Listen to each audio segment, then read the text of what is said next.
চাঁপাইনবাবগঞ্জে প্রতি বছরই পদ্মার গ্রাসে ভাঙছে বিভিন্ন ইউনিয়ন। জেলা সদরের পাশাপাশি শিবগঞ্জ উপজেলার 4টি ইউনিয়নে ভাঙন অব্যাহত থাকলেও বাঁধ নির্মাণে নেই কোনো উদ্যোগ। অন্যদিকে প্রতি বছর গৃহ ও জমি হারা হচ্ছে শত শত পরিবার। প্রশাসনের দৃষ্টি আকর্ষণ করতে এবার রাক্ষসে পদ্মার বুকে বাঁধের দাবি করা হয়। AKS রুকনের তথ্য ছবিতে প্রতিবেদন। চাঁপাইনবাবগঞ্জের শিবগঞ্জে রাক্ষসে পদ্মার ভয়াবহ নদী ভাঙন থেকে বাঁচতে এবার নদীর তীরে মানববন্ধন করেছে ভাঙন কবলিত এলাকার মানুষ। ত্রাণ সহায়তা নয়, ভাঙন রোধে জরুরি ব্যবস্থা গ্রহণের দাবিতে এ মানববন্ধন করেন ভাঙন কবলিতরা।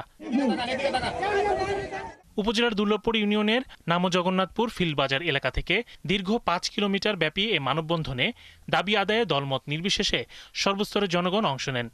এ সময় তাদের সাথে একাত্মতা ঘোষণা করে বক্তব্য রাখেন স্থানীয় জনপ্রতিনিধিরা।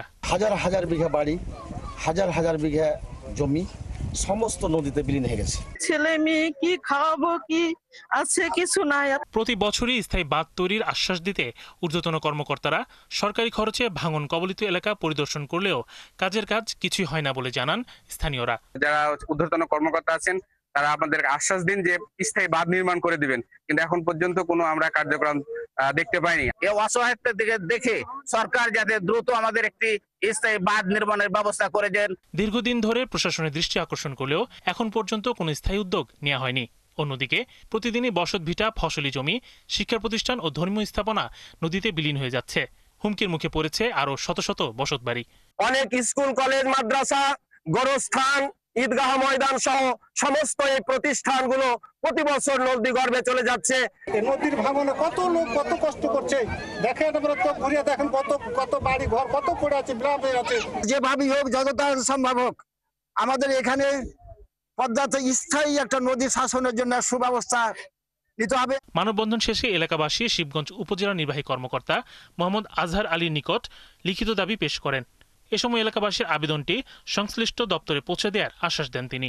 আমাদের অঞ্চলের জনগণের পক্ষ থেকে আমরা উপজেলা প্রশাসনের পক্ষ থেকে আমরা সরকারকে দৃষ্টি আকর্ষণ করে আপনাদের এই দাবিগুলো পৌঁছে দিব এবং পাশাপাশি আমরা এই টেকসই বেড়িবাঁধ যাতে দ্রুত হয় তার জন্য আমাদের পক্ষ থেকে আইনগতভাবে যা কিছু সহযোগিতা করার প্রয়োজন রয়েছে আমরা সেটি করতে চাই।